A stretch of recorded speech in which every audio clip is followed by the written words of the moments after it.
We need to have healthy gross profit margins, as do you, that will allow us to recruit and retain great talent, to save and to reinvest, to accelerate our growth, and is the only feasible way that I see currently to get there. Hey, how's it going? Welcome to day 3 of the $1 million in profit per month challenge. In today's video, I'm going to give you an extremely easy but extremely underutilized strategy to help you double and triple your business within a matter of weeks or months, as I did with my business when we were growing to that first 100K and then multiple hundreds of thousands of dollars. And by the way, if you don't know who I am, my name is Matt Ackerson. I'm the founder of growbo.com, growbo.com.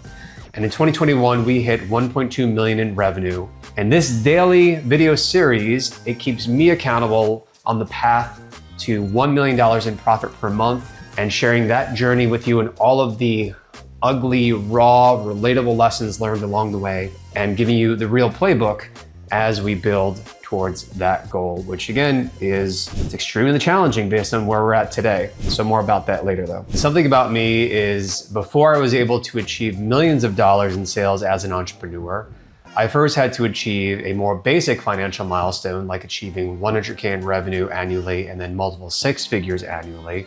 That's pretty much the path of any entrepreneur or business. You have to go through 100,000 and hundreds of thousands before obviously you get to $1 million in revenue and beyond. This strategy though, it's not exclusive just to businesses that are in that range. As you'll see, and I'll give an example of this and data to back it up, this strategy can also apply to businesses that are doing 8 and 9 figures in revenue and beyond. But I'll be talking a little bit more perhaps to people who are approaching, wanting to approach the 7-figure mark or multiple 6 figures. So when you hear this strategy, it's something that may seem obvious or even too easy once you hear it. Like many growth tips, it's easy in general to just kind of like write things off and be cynical, because there's so much advice out there that, it's just like, oh my God, okay, another tip, another strategy, another bite of the cookie. And you get a dopamine hit and you move on to the next video because YouTube's algorithm is so freaking good. But I'm hoping, and I'm counting on you for this, Mr. or Mrs. Viewer or Miss Viewer. It may seem too easy when you hear this strategy, like many other growth tips, because there's so much information out there. But I want you to actually seriously consider executing on it, and then actually execute on it. Like, make the decision, okay? Because the bottleneck today is not information or even knowledge, although it can be a will to get the knowledge, which in a way is the real bottleneck, which is execution. It is actually going out, learning what it is that you don't know, perhaps even that you don't know, or that you know that you don't know. But even when you know, become aware of the information that you don't know, and how to solve a specific problem for yourself, professionally, for your business, it's then the implementation that really holds us back. Okay, it's that perfectionism, that fear of failure. So I want you to seriously actually take action on this, even if all that action is just to make a decision, okay? So further, if you stay until the end of this video, I'm also going to give you a pro tip on how to tactically execute the strategy that I'm talking about so that it is very, very low risk for you. And it's just gonna be one step further in the direction of executing it, implementing it, and getting the results for your business that it will help you to achieve, which is just gonna be extremely powerful once I describe the benefits of it to you. Sound good to you? If so, let's go ahead. So yesterday was Alex Hormozi's 3rd book launch, and this son of a bitch, Alex, today, on Sunday, it's actually raining outside where I am. He's still pitching right now as we speak the next day. Looks like he's likely, him and the acquisition.com team, looks like they're likely to crack 3 million copies sold for his new Money Models book, which will equate to around $100 million in sales. Was it a flawless launch? Nope. Do I admire the business achievement, and can we learn from it? Absolutely. So Alex is someone who achieved big success seemingly in record time, but one of the biggest engines in his success story early on, back in 2018, when he had just cracked the code on his business gym launch, gym turnaround training and coaching programs for around 6K to 10K each. And then later on, it included more extensive, one-on-one coaching and in-person events, which was, more of a higher touch service, and clients would pay, when you adjust for inflation, between 50 to 80K each, which is, very high ticket. And the key strategy that I want to share with you is right in front of our face, right as I'm describing this example here. Okay, it's like right there, right in our face. And I didn't even notice it in the past too, as I've heard many, many stories of different entrepreneurs, perhaps like you. Of course, it's a trope in business to point out something like niching your marketing, and niching perhaps also the appeal of the product, because you can niche not just in terms of market, but you can niche in terms of like what it is your product or service does. So for example, we niched our done for you service in the past. We tested out the product niche of done for you funnel service, and we decided that wasn't right for us. And today we offer something different, as I'll describe. But niching definitely should not be underestimated. It works. But it should not be overestimated either. You look at someone like Neil Patel and Neil Patel Digital, he has consistently said the opposite in terms of niching, how he has never niched any of his businesses, and his companies in the past, as well as his main company today, NP Digital, is doing very well, a healthy 9 figures in revenue per year. Of course, he's working with a number of Fortune 500, Fortune 1000 companies, typically an enterprise type of service. Of course, another insight for why Hormozi and Neil Patel's business grew both fast and extremely profitably. For example, in Alex's case, seeing a ratio of $1 in to $36 returned, as well as in the case of my own business with Grobo.com in 2021, we grew by 936% in 8 months' time. In all 3 cases, Alex's business, Neil Patel's business, Neil Patel, I interviewed him in the past, and my business, Grobo, the offer was the other extremely powerful lever, other than perhaps niching, for example. Now, what do I mean by offer? Well, for instance, for Gym Launch, the offer was essentially you'll make a guaranteed 4 to 5x revenue on your first year off the cost of training. For Grobo, our offer was and still is delegate all your digital marketing projects and tasks to a complete digital marketing fulfillment team without management headaches and at a 1/10 the cost of hiring in-house or freelancers. But the offer, although extremely important and a cornerstone for rapid growth for many businesses, especially many startup bootstrapped companies, although it's a cornerstone, it is not the strategy that I used in the case of today's video to double and triple our business earlier on in our journey before we hit 7 figures and multiple 7 figures as a business. The easy strategy I used to initially reach a sustainable 100K and then multiple 6 figures annually with my company was, drum roll, we raised prices. And then we raised them again, and then we raised them again and again. I remember when we started with our productized service, one of the first productized services known out there in 2015, I asked our audience, I said, what do you want? What do you want? Because we were an agency, we were just doing projects at this time, and I knew that there had to be a better way to grow the business. And I just finished consulting. We had done this taken on this one client, spent like hundreds of hours working with this client, and it was like a performance-based deal where he was going to pay about $30,000 for performance, and it was basically just I trusted the person. We did it. We had a contract, but it was based on there was one line. It was like based on your complete satisfaction. I said, oh well, this is good business, and I have no doubt that it's going to work, and it did. Conversion rate increased by over 630%. This was a B2P, like business to professional, not. It's like kind of or prosumer type of brand. And they made a lot of money as we relaunched their funnel. But, the client, I misjudged. This was not a person with integrity. And I got burned in terms of there was no payment for the agreed upon 30K. Despite the amazing results, there was some bullshit made up about this or that. I'm not going to get into it because I used it, instead of going to court about it, I use it as a springboard to say, I'm determined to take what I learned from this experience, from seeing how great of results I could get for this other business, despite the shitty kind of on the surface shitty outcome, and put that into my business. So I asked our audience, I said, we were rapidly iterating at the time, what do you want?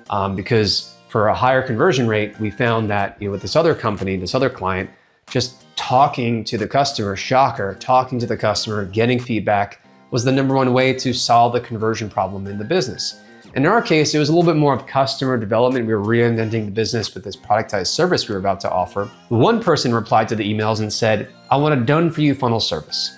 So we slapped up a landing page and put together packages within a day for a done-for-you funnel service. And the idea was that they would get a team to advise them. It was mainly just me at this point, and that's pretty much ultimately like all that we were able to offer, like maybe like little copywriting tweaks here and there we could help in terms of the implementation.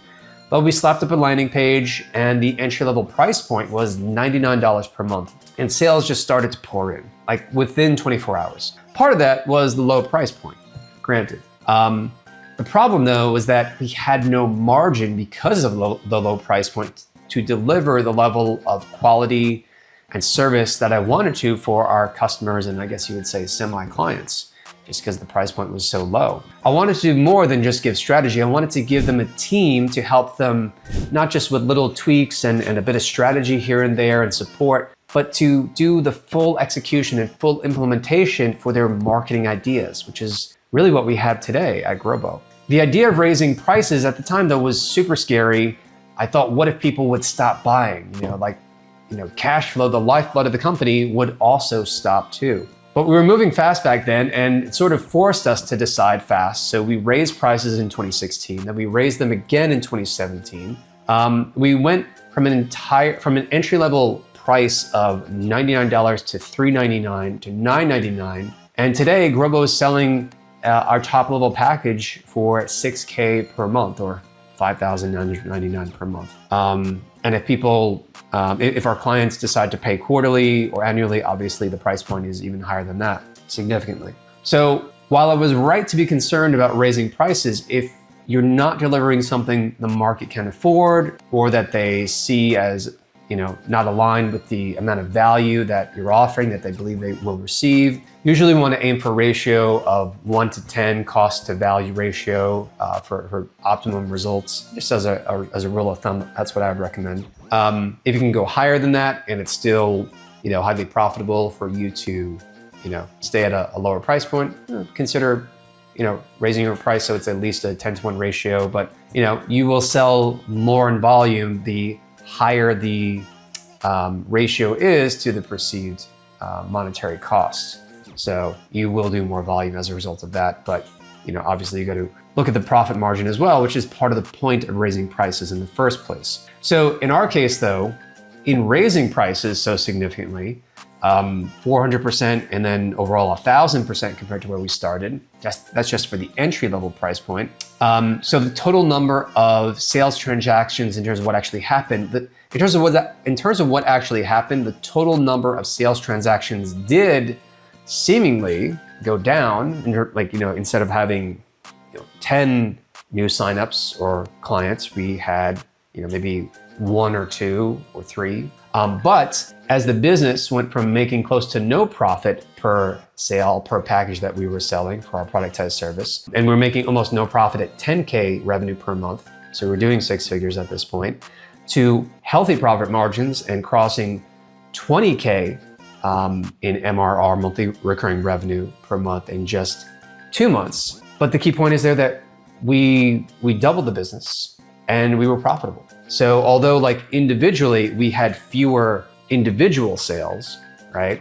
We still had much more revenue, more than double, and we were profitable.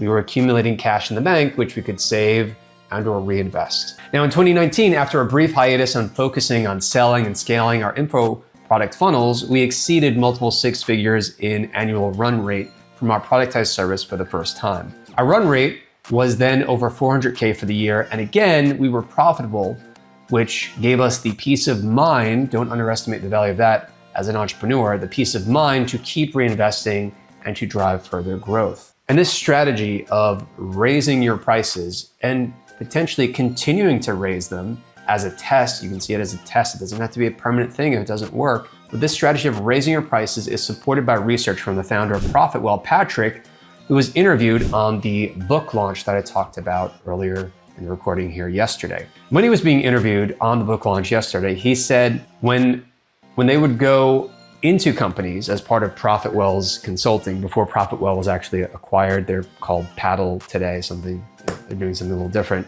But When they would go into companies and consult on pricing, 80% of the time, he said, they would raise prices because the business was underpricing relative to the perceived value in their target market.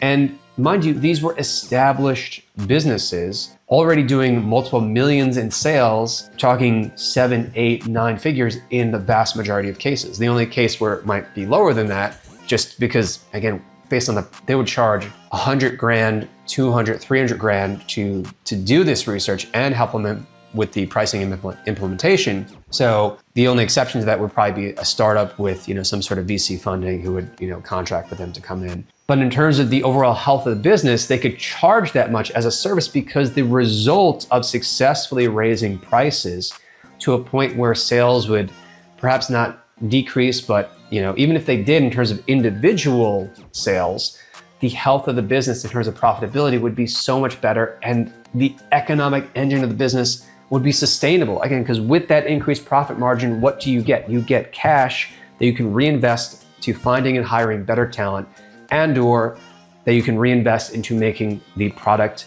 or service better in general, which may include finding and hiring better talent, and/or includes additional cash in the bank for more peace of mind, for better decision making, and/or what is more cash in the bank and more cash in general in terms of profit margin coming in allows you as a business to pay more to acquire new customers and clients. And it allows you potentially too to more profitably or immediately profitably acquire a new customer or a client. Because let's say that you're paying $200 to acquire one new client for your business, but the client is going to pay you $2,000, and the current profit margin on that is $200. So immediately you're break even versus if you were charging something less than that, where maybe you'd be losing money, or you could even raise the price from $2,000 to $4,000. And let's say that your profit margin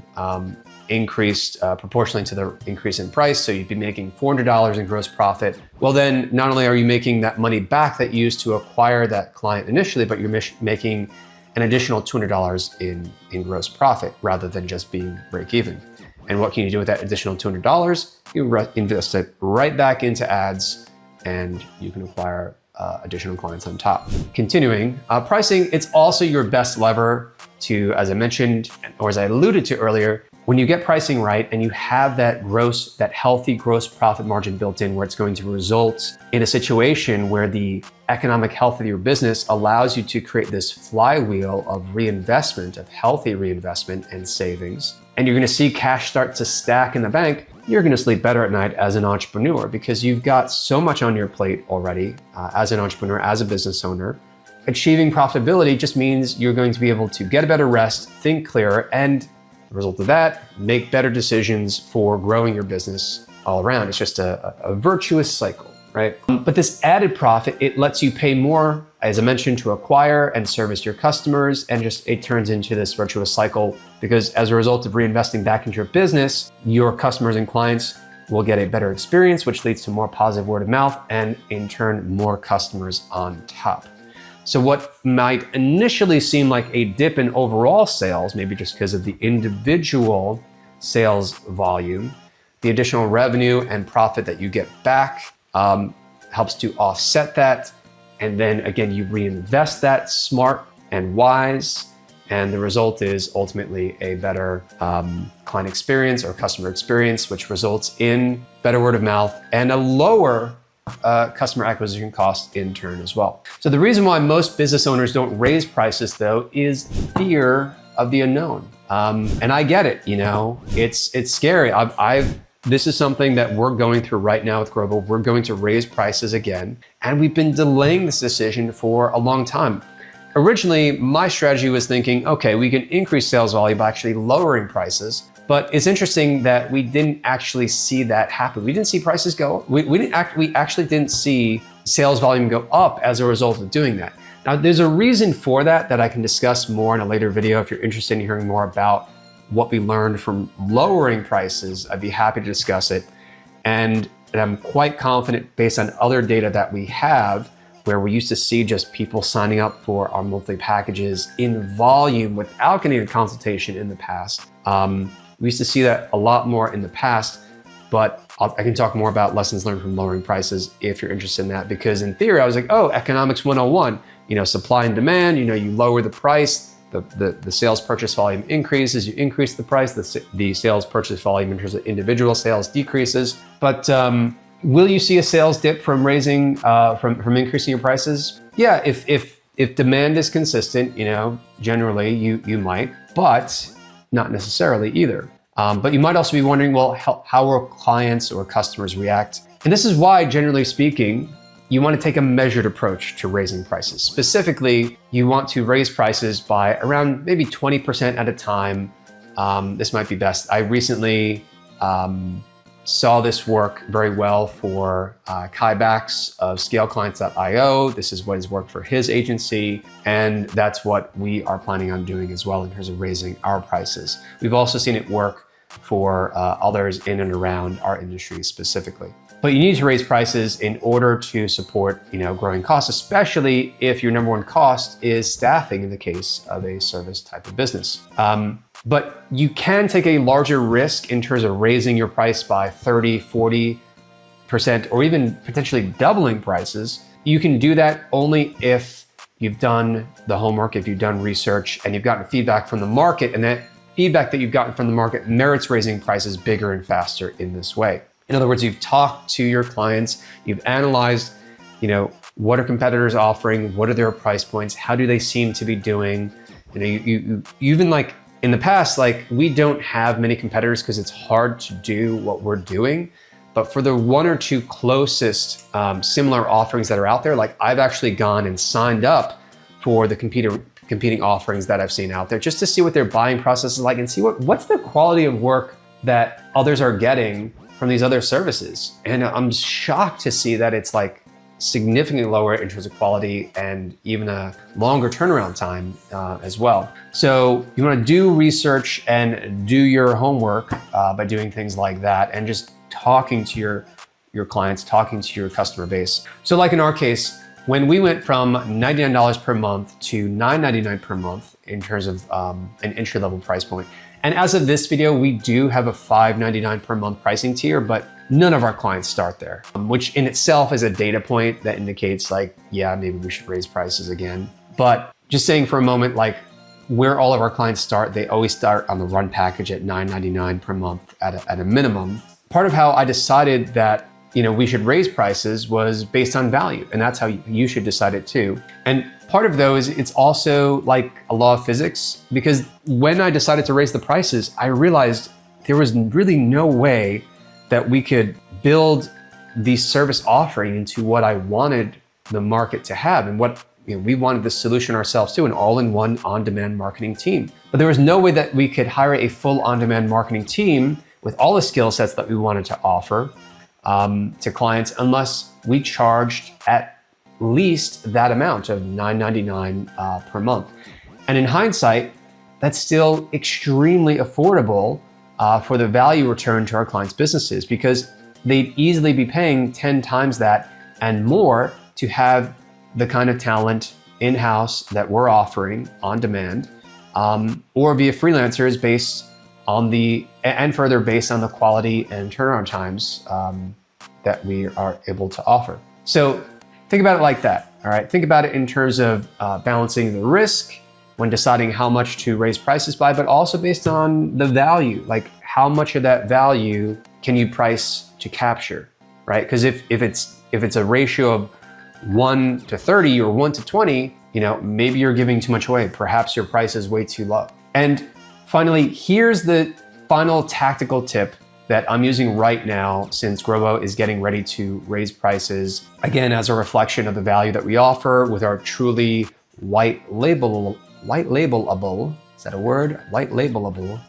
We have a white label feature as part of our project management. It's like a tech-enabled service that we offer. So we have our own project management app where clients can log in, they can delegate whatever they want through text and voice notes and videos, but also see where projects are at that they've delegated, or in the case of their clients, their clients can log in and they see our clients' logo and branding colors. So it's completely white labeled. and they can see the progress bar, going from 0 to 100 as tasks are delivered. In our case, we're offering the white label and the on-demand marketing fulfillment team. The tactical tip that we've used to come to the conclusion of how much we should raise prices by and the decision of raising prices in the first place is we used the pro version of ChatGPT. I personally used it and their deep research tool, as it's called. It's like a little research option you can toggle on and off. And you can use a less strong AI model version of this on their free plan. I recommend the paid plan. It's like just $20 a month. It's worth it. You can also use Claude. They have their own research capability. Google Gemini does as well. So whatever works for you. I like ChatGPT because it gives a very extensive output in terms of a report. It's possible that Claude does the same and Gemini does the same thing as well. So use whatever you want. That's what I use though. And the nuggets though that I gained from the ChatGPT report were very insightful. You just want to give it your business's pricing, talk a little bit about like where your business is at today, describe the decision that you're thinking of making. Try to be unbiased in how you actually word it. Like not that you don't want to raise prices or that you do. Try to be objective, okay? And also describe one or two of your competitors and their pricing. And it'll probably ask you a few follow-up questions. Make sure to answer those. And then it's off and running. And within 5 to 10 minutes, it's gonna get back to you after reading through hundreds of different online sources with insights that are distilled and compressed based on looking at third-party websites, at your competitors, at other third-party research. But obviously, you just want to be a little careful because the AI models of today, they are trained to be biased towards just wanting to agree with you based on whatever it interprets your inclination to be towards. So you're going to get back this detailed report chock full of insights that can help you make an informed decision. And you'll probably be able to know from that as an additional data point in addition to, say, for example, your knowledge of the business, your knowledge of working with the market, and you going out talking to clients or emailing them at a minimum saying, hey, what do you think about this? It's a little bit tricky, and that's something that we can talk about in another video if you want, if you're interested. Like, how do you ask potential or existing customers or clients whether or not you should raise prices? Because what's the incentive for them to say, hey, yeah, charge me more? I mean, some, if they are, friends, I found in the past that they will be honest and they'll say you should raise your price on this. I would pay a lot more for this. But yeah, there's ways that you can word the email, but you do want to be talking to the market in addition to going to AI. But again, AI is very, very helpful in this case. I think it's doing a lot of the work that a consulting company like Profitwell and Patrick and his team would have done in the past. Obviously, they're doing a lot more. The synthesizing, human intelligence still way better than AI. In a lot of cases, this would be one of them. But do be wary of the bias in AI bots to want to sort of agree with whatever it thinks you want it to agree with. So that's my pro tip for you. Go sign up for ChatGPT Pro and do the deep research to help you make this decision on whether or not to raise prices and by how much, okay? And this is your number one easy action step coming out of this video, okay? First, decide, is raising prices the right tactical and strategic decision for your business? How are your profit margins? Are you profitable right now? Do you believe that the market might be able to support a price increase? What would a price increase that would result in your profits going up by 30, 40, 50, 100% or more? How would that impact you for your personal and professional peace of mind as the business owner? How would it impact your business and the overall economic engine? So first, decide on that. And second, go and use a tool like ChatGPT to help you do additional research so you can make a further informed decision about raising prices, and if so, by how much. Consider also the 1 to 10 ratio that I mentioned in terms of pricing to value difference, as well as the 20% guideline, if you want to think about it like that. So as I mentioned, we're going to be doing this at Grobo shortly after this video this week that we're in right now. So I'll be sharing the results of how it goes on my end. But I've come to see this move as increasingly essential. And again, it's worked incredibly well for us in the past. How will it work this time?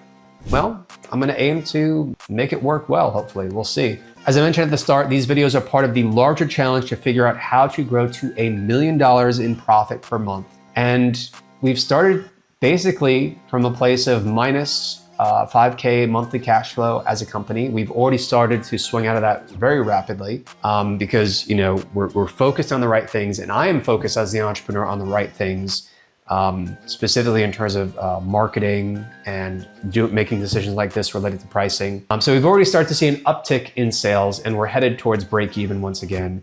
So getting to break even in profitability is step number one for us. But to do that and to scale rapidly, we have to scale. Like if we want to hit $1 million in profit per month, and I don't yet have an official timeline on this, I'll get back to you when we make a little more progress. Maybe I'll set an aggressive timeline, maybe like 6 to 9 months. We'll see. But to scale to $1 million in profit per month, our economic engine needs to be optimized. Okay. And raising prices is a key part of that. We need to have healthy gross profit margins, as do you, that will allow us to recruit and retain great talent, to save and to reinvest, to accelerate our growth. And raising prices at this point is the only feasible way that I see currently to get there. You can't just say, oh, let's make it all AI. AI is not that good yet at the time of this video. Plus, in the near term, even if we assume that total individual purchases drop, say for every 2 sales we make today, maybe after we raise prices, we'll only be making 1.5 on average. Well, the math, it still works out because of the increased profit margin from each individual sale. So for a modest price increase, which is probably around what we're going to be testing first, and based on feedback we've gotten and will continue to get from clients actually told us, hey, I did wonder before I signed up if this was too good to be true. And now that I signed up, I see how great it is. We earn lots of testimonials. But that's feedback that we've gotten. Like clients have said, oh, like because the price to value discrepancy was so wide that it actually may have been hurting our conversion rate this whole time. So I wouldn't be surprised if sales actually increased. Plus the inputs to our funnel in terms of traffic and impressions, they're starting to ramp up as well. With doing videos like this, putting out other social media posts, organic content on our blog. So that's ramping up. And that's my prediction. I predict that raising prices will both result in conversion rates for us being the same or going even higher in terms of just volume of sales. And I predict overall individual sales will also increase because we're also giving more inputs to cause more traffic and impressions at the top of the funnel. So will it happen? We will find out. And I encourage you to subscribe to follow along. And if you found this video to be valuable and interesting, kindly, thank you very much in advance. Like and share the video with someone else who you think might find it valuable. I really appreciate your support as we go on this journey. And I'm doing my best to be real transparent, real open with you guys about the journey, about what we're learning for your benefit. And I'd love to hear from you in the comments as well. So finally, if you're a business owner, I encourage you to check out Grobo.com. Grobo is your on-demand marketing fulfillment team, and we can help you multiply by having a team on demand. We can help you multiply your marketing output, which can help you to grow and scale faster. And especially if you're an agency, this helps you to remove yourself as a bottleneck to growth because we can be servicing your clients and helping you get stuff done instead of you dealing with management headaches, hiring headaches, and playing project manager going in between your clients and your team. So instead you can remove yourself from that and do what you do best, which is, for example, focused on acquiring new clients, for instance. And that's, again, you get your marketing team from Grobo without the management headaches and at a fraction of the price, 1/10 the price of hiring freelancers or going in-house. So thank you for this video. Hope you found it valuable. Like, subscribe, and share. I will see you in the next one. $1 million in profit per month. I like a challenge. See you in the next video. Bye.